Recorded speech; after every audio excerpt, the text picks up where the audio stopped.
Hello and welcome. Thank you all so much for being with us. If it's East Coast time for you, like it is here, maybe you're joining us for your lunch hour, or if you're joining us from the West Coast, maybe for a coffee break, or if you're watching on the recorded version, who knows what you're doing.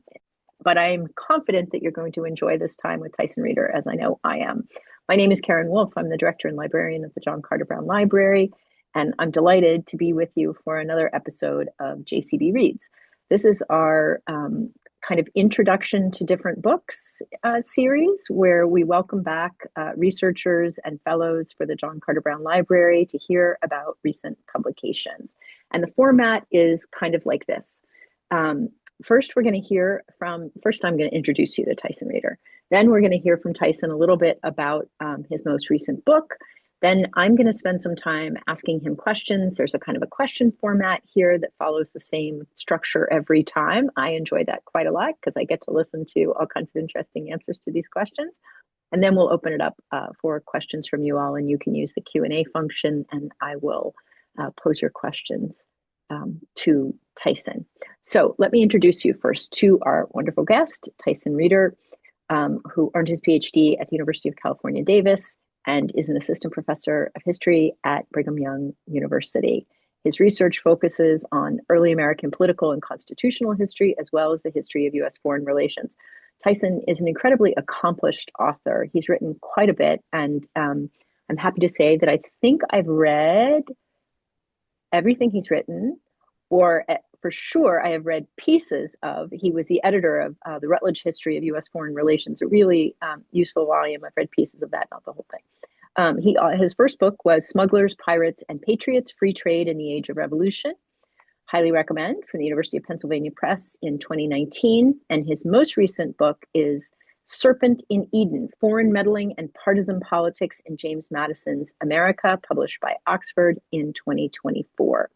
I just want to say that this is the second JCB Reads in a row in which I cannot put my hands on the book. This happens sometimes when I'm enthusiastic about a book. I've moved it around so often it's no longer sitting on the shelf in a kind of shelf-stable situation, as it were. But I did print out a copy of the beautiful cover. It's a really arresting cover there with that remarkable serpent and the apple. I'm sure we're going to hear a little bit about that design. The Serpent in Eden was awarded the 2025 George Washington Prize by the Gilder Lehrman Institute, Mount Vernon, and Washington College, and the 2024 Book of the Year Award from the Journal of the American Revolution. Before joining BYU, Tyson was an assistant professor at the University of Virginia, and he worked as an editor, the papers of James Madison, something I know I'm going to be interested in talking with him more about. So I will hand it over to Tyson. Thanks for being with us. Yeah, thank you. Thank you for that nice introduction, Karen. I have some slides prepared, and I will say one quick word just about the cover. It looks like that should be working and sharing. So a quick word about the cover. When I send editors my book proposals, I usually just by myself do some sort of mock-up cover just so they can imagine this manuscript that I'm proposing as a finished book. And I did the same on Serpent in Eden. I sent them what I thought was a pretty compelling cover. And by the end of the process, when the book was ready to come out, they sent me mock-ups of this cover, and I said, okay, yeah, that's better than mine. So I was really pleased with the great work that people at Oxford did on this cover. But to get into the book a little bit, I want us to begin with a time when it seemed that American democracy was teetering on crisis. We can get a sense of this by looking at maybe remembering back to some of these headlines, mostly from around the 2019 period. So a president of the United States was accused of misusing misusing public funds to try to get legal dirt on his political opinions that he thought would incriminate, or on his political opponents, rather, that he thought would incriminate them. He had no really hard evidence of any criminal wrongdoing, but he and his Secretary of State had subscribed to conspiracy theories that the president's political opponents had colluded with foreign powers. And so the president worked with shadow diplomats to try to get his hands on the material and make it known to the American public. Now, when it when the president, after the president had used these questionable means with public funds to try to get his hands on this material, he tried to cover up what he had done from Congress and from the public. But as it does, word leaks out. And so the president's political opponents rushed to the media and accused the president of colluding with a foreign power, and they suggested to the American people that the president had used public funds to try to get criminal information on his political opponents for his own political benefit. Now, the president was James Madison, and the year was 1812. And when I was living through this moment of 2019 during the first Trump impeachment, my mind kept going back to incidents in James Madison's presidency in the year of 1812, 1811 and 1812, which was an election year for James Madison. And I couldn't help but see the parallels between the two. And the more that I studied foreign meddling in James Madison's career, the more I became convinced that somebody needed to write a book about this. And then I realized, well, maybe I'm the guy. So James Madison was central to the history, early America's history of foreign meddling and partisan politics as an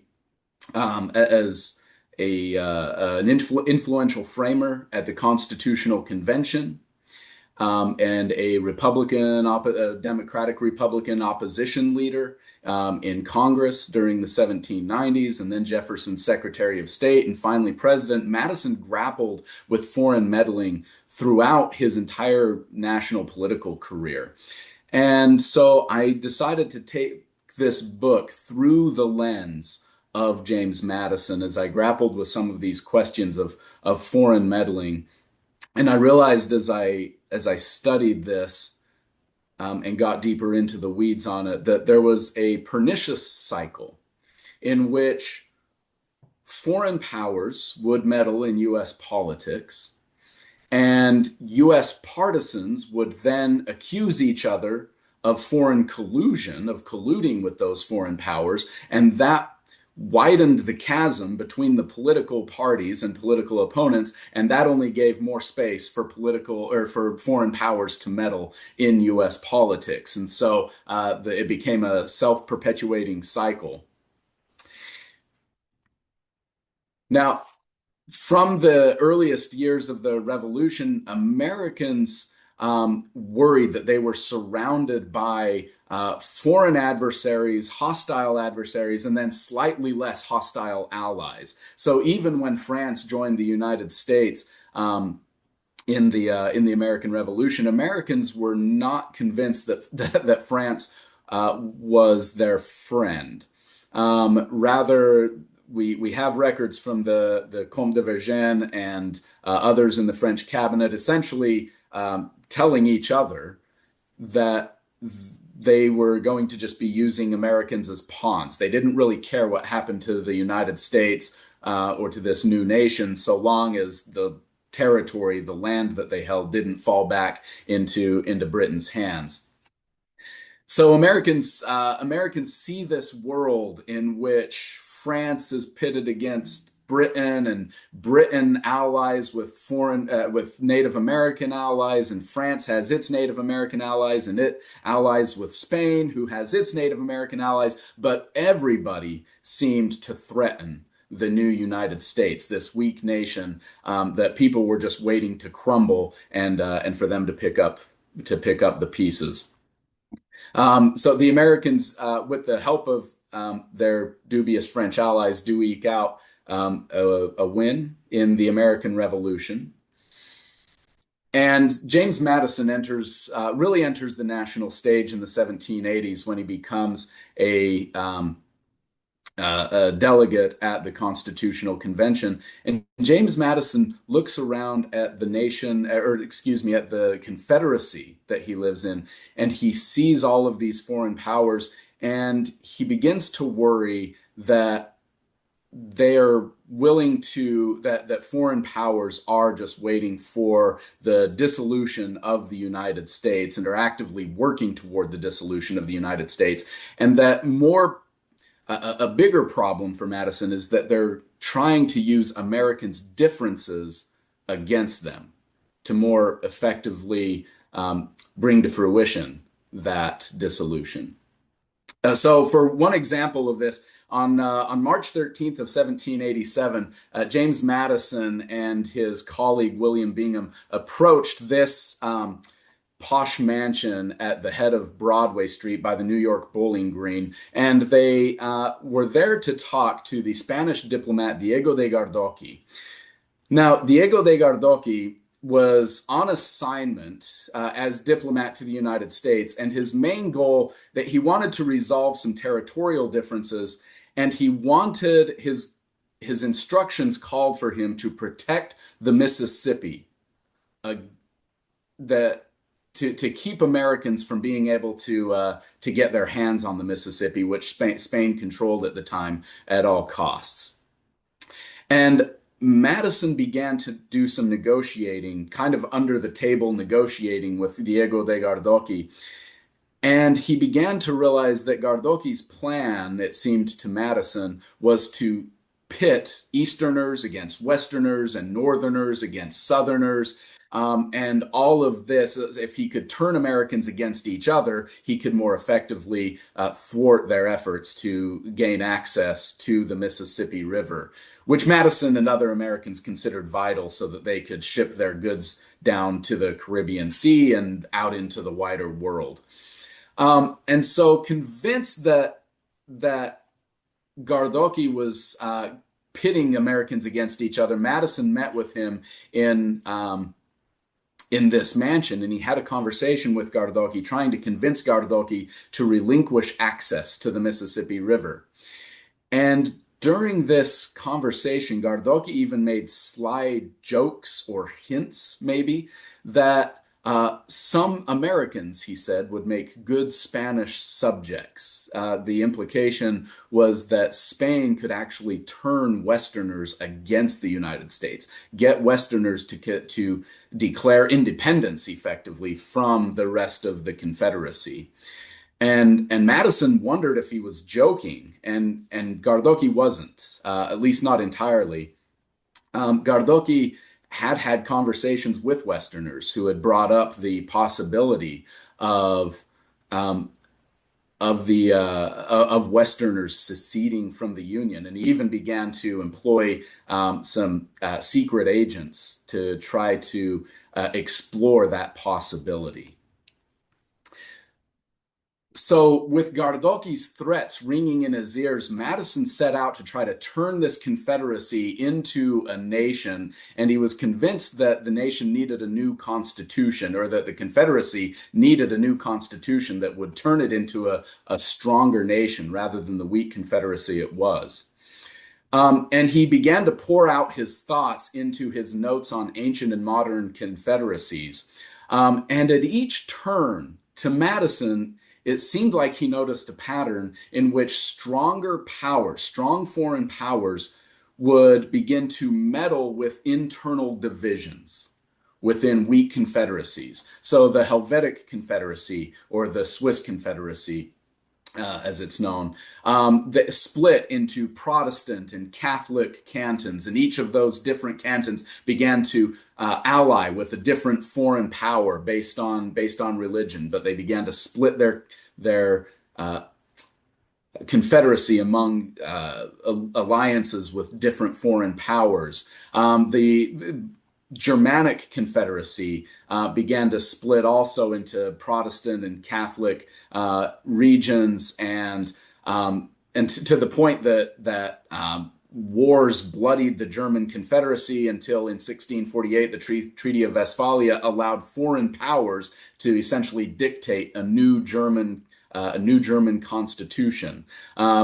He sees the same thing in the Belgian Confederacy, the Achaean League. And most problematic for Madison, the example that he used over and over was the Amphictyonic Confederacy, or the Amphictyonic League of Greece. He wrote to all of his colleagues, anybody who would listen, about how Philip of Macedonia had used his power and used the internal divisions of Greece to turn them against each other and to get half of Greece to his side, to the point that he was able to usurp all of Greece's sovereignty. So he wrote to Jefferson that Greece would never have yielded to Macedon if it had united into a stronger single nation rather than a weak confederacy. He worried that we have the danger of having the same game played on our confederacy by which Philip managed that of the Grecian state. And as Madison looked around him, he worried that too many Americans would be fit instruments of foreign machinations. So Madison goes to Philadelphia for the Constitutional Convention, prepared to create a constitution that was going to protect Americans against this disastrous cycle of foreign leaders meddling in internal divisions and then eventually usurping sovereignty. But even Gardoqui continued to loom over some of these discussions. Some of the delegates who went to Philadelphia worried that they would never be able to unite into a stronger nation because of what they called the disunity of spirits that existed at the time. Gardoqui jeered that they can call themselves a confederation all they want, but there is no confederation, Gardoqui said. And so Madison was intent to turn that confederation into a nation. At the convention, he warned his fellow delegates, of the influence of foreign powers. In basically every discussion that he gave, in every major debate in the Constitutional Convention, he would consider the extent to which proposed measures would either invite or repel foreign meddling. By the end, he hoped that they had allowed the proper stability and energy in the new Constitution, but Gardoqui doubted it. By the Constitution's own design, they needed 9 states to ratify it, and of course Americans split into broad factions for and against ratifying the Constitution. And as Gardoqui observed some of this chaos, he exulted about the disgust over the new government, which, if not adopted, might result in confusion, or what is better, in 2 confederations. So Gardoqui continued to hope that the United States would eventually dissolve into smaller regions that Spain could continue to exploit those divisions. On the Mississippi, he said, depends the union of the states. And so he insisted to his superiors in Madrid that Spain needed to continue to control the Mississippi, because as long as they controlled the Mississippi River, they could pit the East against the West. And the United States never could solidify into this stronger national union. But Madison continued to call for the Constitution as a protection against anarchy and weakness. He's insisting that it would be a bulwark against foreign danger.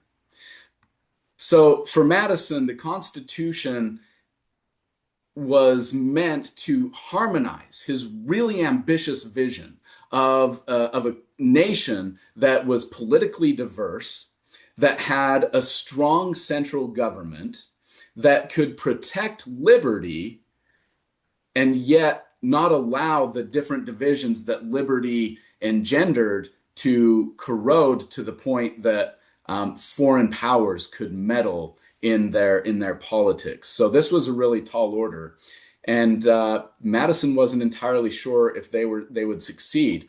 In February of 1789, when he went to take his place in the to take his seat in Congress in the House of Representatives, he worried about the contentions, first between federal and anti-federal parties, and then between northern and southern parties. And he had to wonder if this new constitution was up to the task of creating a nation, a politically powerful nation that could protect liberty and still withstand foreign meddling. Well, to give an idea of some of the to give some answer to that question, to Madison's question, we can look at some of these political cartoons that crop up beginning as early as the 1790s. So, for example, here in this cartoon, we have the French Foreign Minister Edmond Charles Genet, who is holding a plan for the entire destruction of the government. And this foreign minister is surrounded by a lot of unsavory looking Democratic Republicans. In this image, the Democratic Republican Thomas Jefferson is depicted by his political opponents trying to sacrifice the Constitution and the independence of the United States on the altar to Gaelic or French despotism. After Jefferson and Madison initiated the embargo, the unpopular embargo of 1807, their Federalist political opponents depicted them as the patsies of Napoleon. Here, Napoleon is whispering in Jefferson's ear, "You shall be king hereafter." And then finally, by 1812, Madison is depicted being flanked by Napoleon on one side and the devil on the other side, pleading for their help as his political fortunes crater. So, how do we get to the point that Madison, who went to the Constitutional Convention intent on ending this cycle of internal division and foreign meddling, how do we get to the point that he's accused of soliciting foreign aid in his political fortunes? Well, to answer that, we'll turn quickly to Paul-Émile Soubiran, who was a con artist. And Soubiran, late in November of 1811, he boarded a ship called the New Galen. And on that ship, he's a con artist. He's gone all around Europe, scamming people out of their money and all sorts of unsavory things. So he's on board the New Galen in late 1811, and he's masquerading as a fictitious count, a French count. And while he's on board the New Galen, he meets a former British spy named John Henry. A couple of years earlier, James Craig, who was the governor of British Canada, had sent John Henry to spy on Americans and to take note of their political divisions and see if Federalists maybe would secede from the Union and ally with Britain against their French enemies. So John Henry received a very paltry compensation for his services. Embittered, he went over to England to try to get more money or at least some sort of post for his services, but he failed. And so he boarded the New Galen and was going to sail to America. So on this ship, the New Galen, Paul-Émile Soubiran and John Henry meet. Oops, sorry, need to go back. Paul-Émile Soubiran and John Henry meet up, and John Henry confides to Soubiran, who again is still masquerading as a count, a French count. He confides to Soubiran that he still has papers from his secret mission. that detail some of his conversations with Federalists and so forth. He still has his notes from this secret mission. And Paul-Émile Soubiran notices an opportunity that really only a con artist of his caliber could notice. And he decides that he should team up. He and Henry should team up and sell those papers to the Madison administration, who they thought would love to get his hands on these papers to show that Federalists had been colluding with Britain. And as expected, Madison purchases those papers for an incredible amount of money, $50,000. Just to put that into perspective, he could have built a warship for that amount of money to wage the war that he was planning to wage with Britain in the coming months. He sunk his entire budget, his entire Secret Service budget. The Secret Service budget was kind of the espionage budget of the time. He spent the entire thing to purchase these papers that he was convinced were going to prove to Americans that Federalists were colluding with Britain. Well, Madison did try to, when Madison got his hands on the papers, he realized they were essentially useless. Yeah, they showed that Britain was doing some conniving, but it had no criminal information on any Federalists. It had basically no information that you couldn't have gotten from a local newspaper, and he had spent $50,000 on those papers. And so he went about trying to cover up his use of those funds, but word leaked out what he had done. It turns out that it's really hard to cash a $50,000 check without word leaking out. So Federalists do learn what he had done, and as one said, Napoleon would reward Madison reward Soubiran for what he had done for Madison, his viceroy. So Madison is Napoleon's viceroy here. Another suggested that Madison's ploy was proof positive of French influence, not British influence.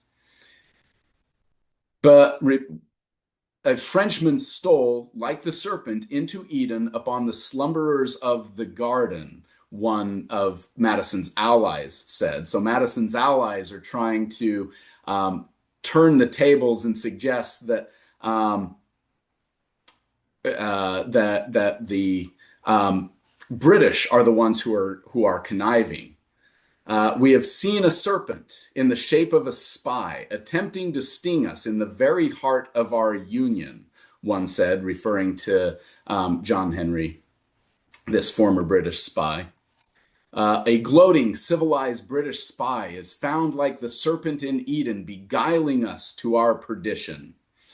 And so this imagery of serpent in Eden is being used both to define what James Madison had done, colluding with the French government, what John Henry had done and Federalists had done, supposedly colluding with the British government. And so the United States finds itself deep in this cycle. And to end the cycle, Republicans called for a prompt, vigorous, and open war against Britain to finally end this collusion between Federalists, the supposed collusion between Federalists and Britain. And so Madison and Republicans plunged the nation into war. 2 years into that war, the Capitol is in flames as the British burn down the Capitol.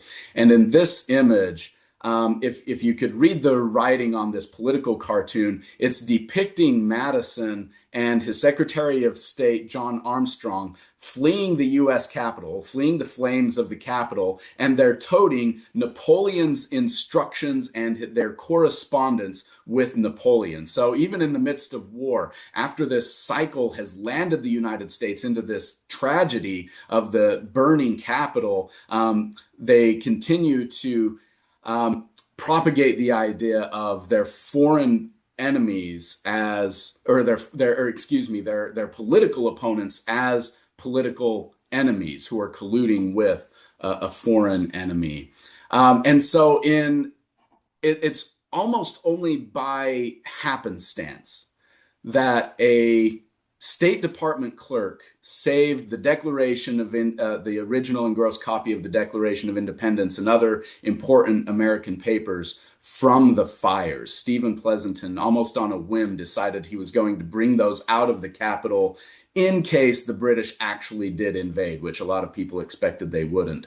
So perhaps in a fitting metaphor, this disastrous cycle of foreign collusion and partisan politics had laid the Capitol in ashes and almost laid the founding charters in ashes. And so that's where I end the book as something of a cautionary tale. But I do, despite all of the darkness surrounding it, I do try to end it on a positive note, that I think there are things that Americans can do to try to mitigate this cycle of foreign independence and partisan, of foreign meddling and partisan infighting, that can help America go forward. Tyson, thank you so much. It is just totally so interesting. Interesting. Um, there, Can you hear me okay? Mhm. great. There's so many things I'm loving about this, and also that the last cartoon that you showed, I love that one so much. This, like, one of the guys there is saying the great Washington fought for liberty, but we are fighting for shadows. Like, that's an Yes. awesome phrase too. Like, Yes. I love Serpent and Eden, but I love that, like, we are fighting for shadows. That's Yeah. awesome. Yeah, Yeah. it's really great. You do such an amazing job of showing us that, the early republic existed in a world. Like, it wasn't just like these guys like got to like make a new nation, and like they had to negotiate, Virginia and Massachusetts, but they actually had to negotiate a world. And I think that's Mm. so incredibly helpful. Just that fact alone. I know obviously there are other works that do this, but I feel like that's such a um, really sharp point that you illustrate. There's a whole world out there that they have to deal with and that wants to deal with them. Um, Right. so, can I ask you to just start by telling us about the origins of this project? How did you dive into this? Yeah. So the ideas began to percolate in 2017. So I mean, I talked about I started with, of course, the second or the first Trump impeachment of 2019, but of course the origins of that go back into 2000, as early as 2015. So by 2017, the nation is in the midst of this conversation, and I landed across, I was an editor with the papers of James Madison at the University of Virginia at the time. And I'm reading this long 34-page diatribe that Madison writes against the Spanish diplomat not Diego de Gardoqui. This one is Marquis de Casierujo. And in it, he has this amazing line. Now, Madison is eminently unquotable. He never would have survived in an age of Twitter and 180 characters, whatever. So it needs a lot. He needs a lot of ellipses to make him very quotable. But essentially, what he's saying, he says in there, what would become of our democracy if we allowed foreign agents to bias our elections? As bias our elections is the way he said it. It's 2017, and I hear that and say, huh, well, that rings familiar. Um, and then some of these just kind of kept cropping up in my research. And then I started to dig deeper into this whole John Henry Soubirán scandal. And historians have known about that for a long time. And some historians a long time ago had dived into the details of it. But even in the historical community, there's not a strong understanding of really what was happening between Henry and Soubirán and Madison. And so the details of that story just became so much more resonant by 2019. So as I said, all of these pieces just started to come together, and I really didn't. I wasn't like skimming the headlines trying to say, or scanning the headlines trying to say, like, what can I write that will be really relevant to today? I just kind of kept seeing the material in my research, and I eventually thought, well, somebody needs to write a book about this. And oh, well, I guess I'm the guy. Can I ask a kind of a follow-on to that, which is, can you talk about how your work as an editor at the Madison papers played into? I mean, I have a whole like idea about how this works, like that I don't think a lot of people understand exactly what it means to be an editor on a documentary editing project. And can you just talk a little bit about the kind of work you did and how it gave you a sense of Madison? Anybody who picks up the Federalist can be like, wow, not pithy, Madison. but Yeah. but you have a grasp of Madison, I think, that's different from having done that work at the Papers Project. So can you talk about that? Yeah. So I began with the Papers Project largely because I of my earlier work in U.S. foreign relations, and they wanted somebody to work on Madison's Secretary of State series. And so it was a pretty natural fit for my research interests. And so the papers of James Madison, like some of these, well, all of these papers projects, are meant to collect and transcribe and annotate the entire written correspondence um, of whatever figure they're about. They really began, I mean, kind of the granddaddy of them is the Thomas Jefferson papers, began in the 1940s, and it's still it's still under in production. They're still producing new volumes. I mean, they're massive projects dealing with tens of thousands of documents. Um, and so yeah, it's the editors on those projects need to be versed in particulars and in larger contexts. So being an editor on those projects just forces you to deal with both. You're not just taking a 30,000 foot view. You have to know you have to know every name and every event that these papers are referencing so that you can annotate them for your audience. Unlike sometimes when you write a book and you're reading a document and you say, well, I get to kind of skip all of this stuff that's not relevant anyway. Editors just don't have that luxury. They have to dive into really every detail. And so that's what gives editors of these papers projects such a firm grasp on who they're studying and the context that they're studying them in. Yeah, absolutely. One of the most fun conversations I have with people as I'm traveling around talking about other things about early American history is just introducing the concept of documentary editing. I've edited a couple of volumes, but not on a big documentary editing project on, for single volume things. And you don't know something as well as you know it when you're editing it. Yeah, Like it just gives you this sense of depth and breadth that's really right. incredible. And these documentary editing projects, it's like the work is it's beyond gold standard, honestly. Yeah, yeah, And yeah. It's incredible. I mean, my first real insight into this was before I was on the papers, and I was writing one of my articles on Jamaican Maroons, and I found just amazing material from I think it was the Madison papers. And so just a level of detail of editing that I was really surprised to have found in these editions, even on, we talk about like the great white dead man, Madison, but I mean, just the detail that goes into these volumes gives you information on just a whole range of subjects. yeah, it's also why I think like everyone should know about and use Founders Online on the Yeah. regular. Yeah, And then 100%. understand that not everything is even in Founders. But anyway, Yes. Yeah. can you talk a little bit about what contributions you wanted to make, both to scholarship and to public conversations? That is, did you think about how this research would enter into public conversations about foreign meddling and partisanship? And, to scholarship, obviously, the scholarship on foreign policy is particular and it's not really is rich as that whole world of relationships would suggest it could be. So I'm wondering if you're, trying to make the rest of the kind of early American field pay attention there too. Anyway, don't mean to put words in your Yeah. mouth. Just wondering.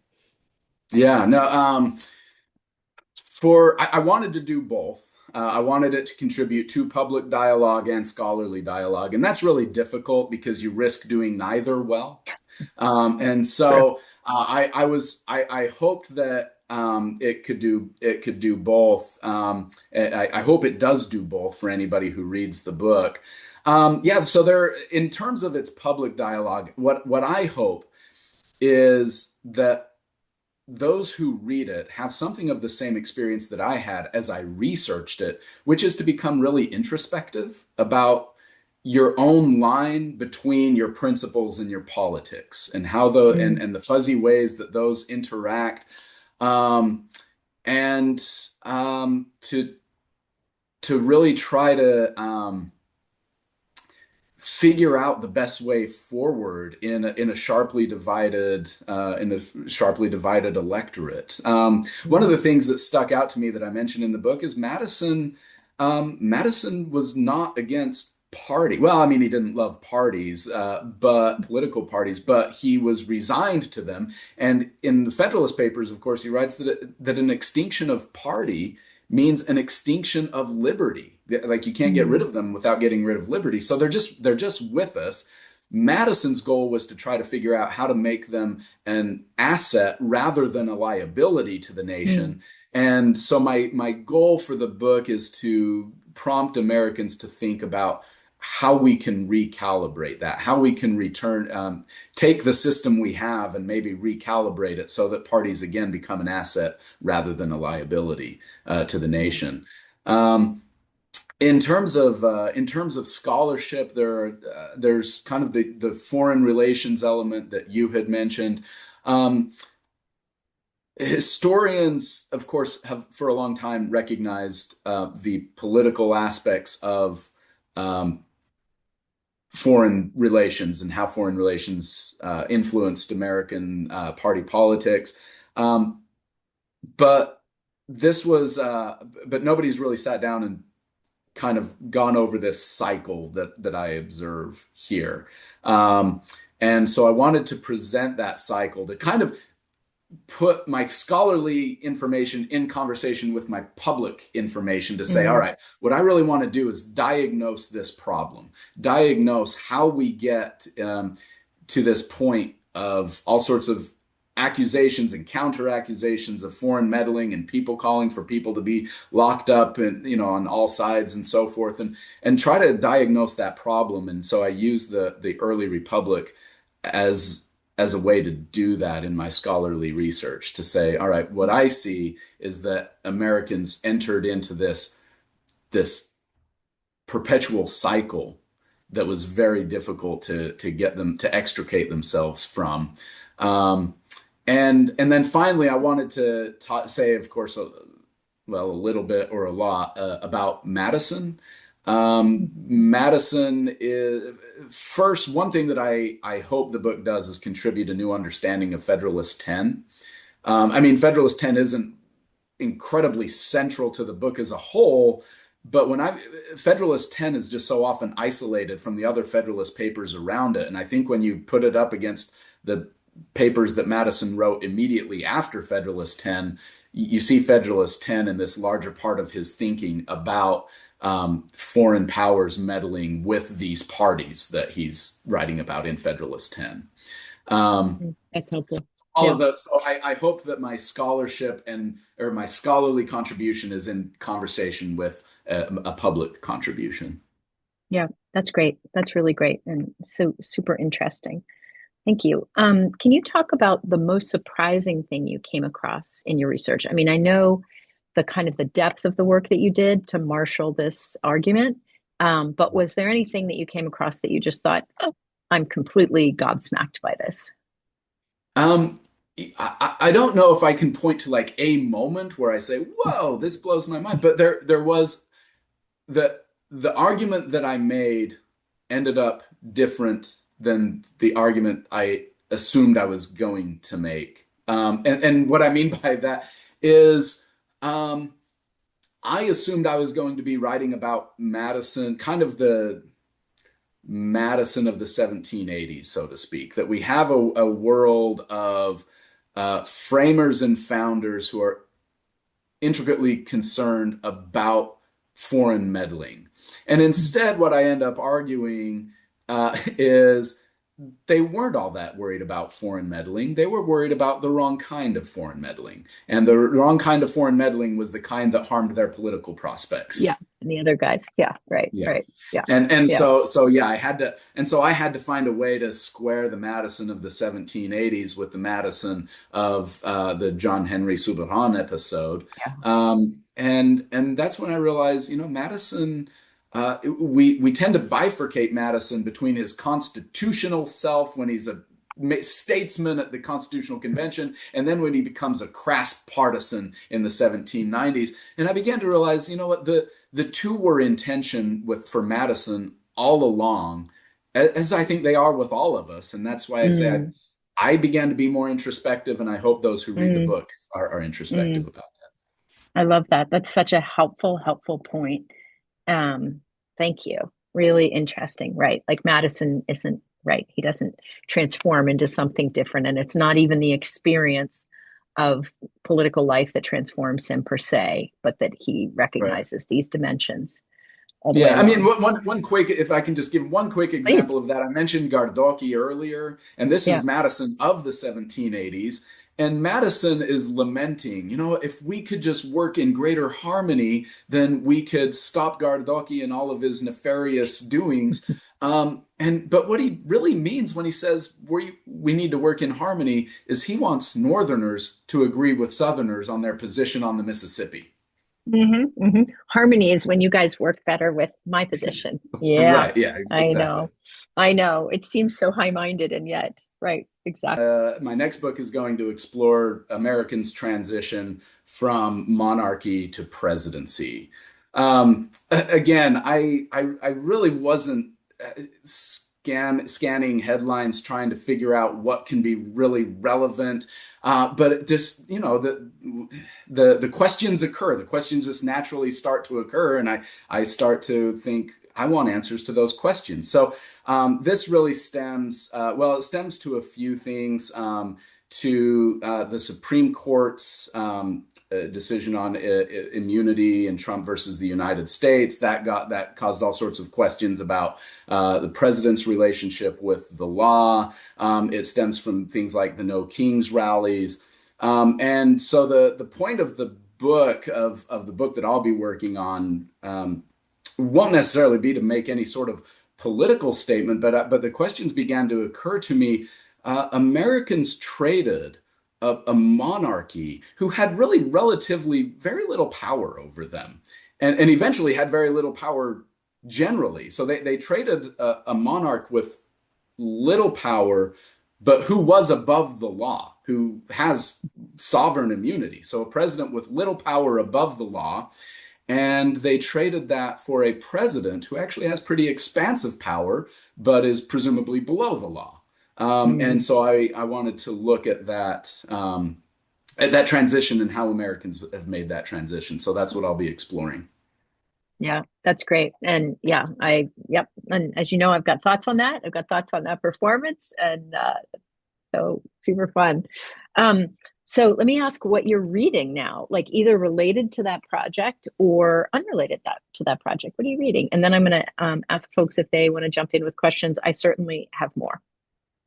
Yeah. So right now I'm kind of neck deep in all things Washington right now in my research. So this is going to be a long history of ideas about monarchy in early America. I'm going clear back to the 1649 execution of Charles I. So kind of where I am right now in my research is the War of Jenkins' Ear in the 1740s, early 1740s, because George Washington's older brother serves in that war. Lawrence serves in that war, and that affects how Americans think about their monarchy, think about their relationship to the British Empire. So I'm covering a number of books right now, but just a number of Washington biographies. from the older stuff like Douglas Freeman's biography to up to Ron Chernow's more recent stuff, and I see you grimacing, and I know I've heard you talk about that, and I've really appreciated your insight into some of Chernow's work. But I do need, it is helpful in terms of finding some information on Washington. And so anyway, Well, yeah, no, only because it's so indicative. You've heard me talk about this, but Chernow literally from page one is like so wrong. But it just I've heard you talk about that, and it's fascinating. In fact, yeah. So if yeah, but it's a great example of how you can make assumptions about something, and it can lead you to make kind of dramatically poor historical judgments there. I think it's such a cautionary tale, and I certainly feel like, oh gosh, I'm probably doing that too somewhere. I'm probably making assumptions about something and probably blundering all over the place. So poor Mr. Chernow cannot be alone in this problem. So are you reading other things as well, like not related to the project? Are you reading other historical work that's inspiring you, or that you feel like, I mean, it's 2026. We're all thinking 250th, and I'm wondering if you've got things that are on your mind. Yeah. I've read a lot of work, Steve Sarson's new work on the Declaration of Independence, the course of human events. I've been diving into that. And that's great. That's a great book because we have, of course, Pauline Maier's fantastic work on the Declaration, but hers isn't so much an intellectual history of the Declaration. And I think I've been wanting kind of a new intellectual history of the Declaration. And I think that Steve's work is doing that. So that's great. I was thinking for the about 250th. Yeah. Michael Haddam's book on set in memory of 76. Yeah.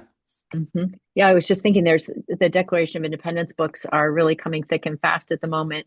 I'm thinking about three of them in particular. I think about Steve's, this kind of intellectual framework of the Declaration. I think about Emily Sneff's new book on when the Declaration was news, looking at how how it moves.